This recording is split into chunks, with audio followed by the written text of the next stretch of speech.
Welcome to my channel Worldwise. In Scotland, there exists a strange bridge that looks completely normal, but in reality, it has taken the lives of hundreds of dogs. But why? From a mysterious abandoned concrete bridge hidden deep within the jungles of Brazil to an island in the Gulf of Mexico that mysteriously vanished, today we'll explore some of the world's most mysterious places that are hard to believe even after seeing them. And among these, there's also the Atlantis of Argentina, the haunting ruins of a once lively town that now present a chilling sight. Ladies and gentlemen, you must have seen many old bridges before. But in the Scottish town of Dumbarton, there's a 130-year-old bridge named Overtown Bridge, wrapped in eerie mysteries. This bridge was originally built to connect to a mansion called Overtown House. At first glance, it looks like any ordinary stone bridge, but there's something about it that makes it truly unique. It's known as the Dog Suicide Bridge. Yes, over the past several decades, hundreds of dogs have jumped off this bridge to their deaths, with no apparent reason. Locals say that sometimes a few dogs survive the fall, but only with severe injuries. And in some strange cases, those same injured dogs return to the bridge and jump again. Different reports mention different numbers of deaths, but one thing is certain: only dogs have jumped from this bridge, no other animals. Because of these bizarre incidents, countless theories surround Overtown Bridge. Some people, especially Celtic pagans, believe this bridge lies between the world of the living and the dead. Locals claim the spirit of a widow, known as the White Lady of Overtown, haunts the area. Another theory says that in 1994, a mentally disturbed father threw his infant son from this very bridge, and that the negative energy from that tragedy still lingers, forcing dogs to jump. Apart from these supernatural ideas, some researchers have offered more logical explanations. In 2006, animal behavior expert David Sands investigated the bridge. He noticed that beneath the bridge lies dense woodland, home to many small animals, especially minks. According to Sands, dogs with their sharp sense of smell might detect these animals and instinctively leap after them.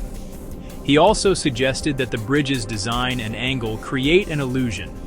When dogs climb the parapet, they can't see the drop below, and it appears as though the ground continues flat ahead.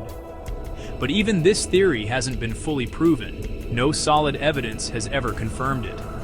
To this day, the mystery of Overtown Bridge remains unsolved. No one knows why only dogs, and no other creatures, are drawn to jump from it. If you look at ancient maps of the Gulf of Mexico from the 16th and 17th centuries, drawn by Spanish explorers, you'll find a small island north of the Yucatan Peninsula called Bermeja Island. Though its exact position varied slightly between maps, it appeared consistently. It was first listed in 1539 by Spanish cartographer Alonso de Santa Cruz as an official island in the Gulf of Mexico. But by the late 1990s, when the Gulf became a hotspot for oil exploration, the US and Mexican governments began marking maritime boundaries to determine who could drill where. Since Bermeja Island lay closer to Mexico, owning it would extend Mexico's oil territory. So, the Mexican government launched 3 separate expeditions to locate the island, but mysteriously, they couldn't find a trace of it. The Mexican Navy reported, "It's as if the island never existed." The story might have ended there, but soon after, something happened that made people even more suspicious. A year after the failed search, José Ángel Conchelo, a Mexican senator and a strong supporter of Bermeja's existence, died in a car accident under mysterious circumstances. Following his death, conspiracy theories erupted that perhaps the CIA had blown up the island to make it disappear, reducing Mexico's potential oil rights in the Gulf. In 2009, with modern satellite and sonar technology, another expedition was launched. But again, nothing was found except sand at the ocean floor. Later, the president of the Mexican Society of Geography suggested another theory. That perhaps centuries ago, Spanish explorers had deliberately drawn a fake island to mislead their enemies. Whether it truly existed, vanished due to nature, or was destroyed on purpose, the truth of Bermeja Island remains one of history's great mysteries. Deep inside the dense jungles of Brazil stands another mysterious structure. A massive concrete bridge-like formation, over 130 feet tall and 1,000 feet long. It has tunnels, walls, and an enormous foundation slowly being reclaimed by nature. From afar, it looks like a lost city fragment, as if someone picked it up from civilization and dropped it into the jungle. In reality, this mysterious structure is about 50 years old. It was part of Brazil's grand BR-101 highway project, a 3,000-mile-long roadway. Construction began in the 1950s, and around 1960, work started on a major section called Viaduto Petrobras, meant to connect Rio de Janeiro and Santos through the rainforest. After 16 long years, the structure was nearly complete. But then Brazil fell into a deep economic crisis. The government ran out of funds and couldn't finish connecting the viaduct to the highway. So, plans changed. The route was redirected to another coastal highway. And thus, the Viaduto Petrobras was abandoned mid-construction. Since then, the jungle has slowly reclaimed it, and today, it stands as a haunting relic, a ghostly tourist attraction hidden in Brazil's wild heart.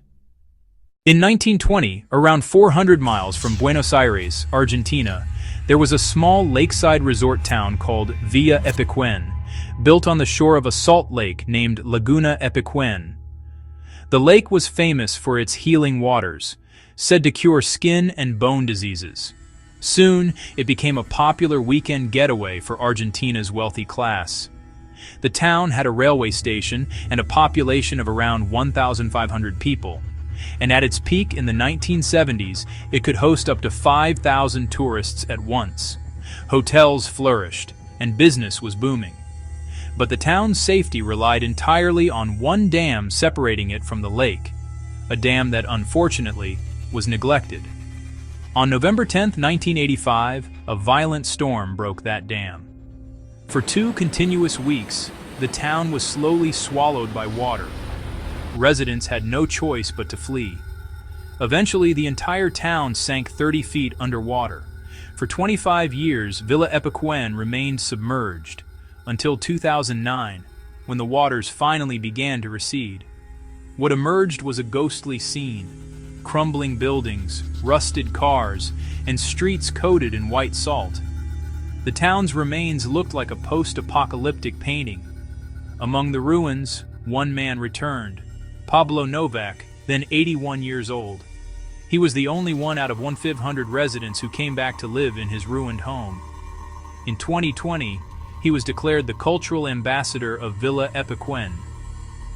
Sadly, in January 2024, at the age of 93, Pablo passed away, leaving the ghost town completely uninhabited once again. Decades ago, this town was famous because of its tourists. And even today, tourists still come, but only to witness its haunting silence. We hope you enjoyed this mysterious journey. If you liked this video, don't forget to like, share, and comment. And thank you for all your love and support. See you again in the next fascinating episode on World Wise. Watch my next video now.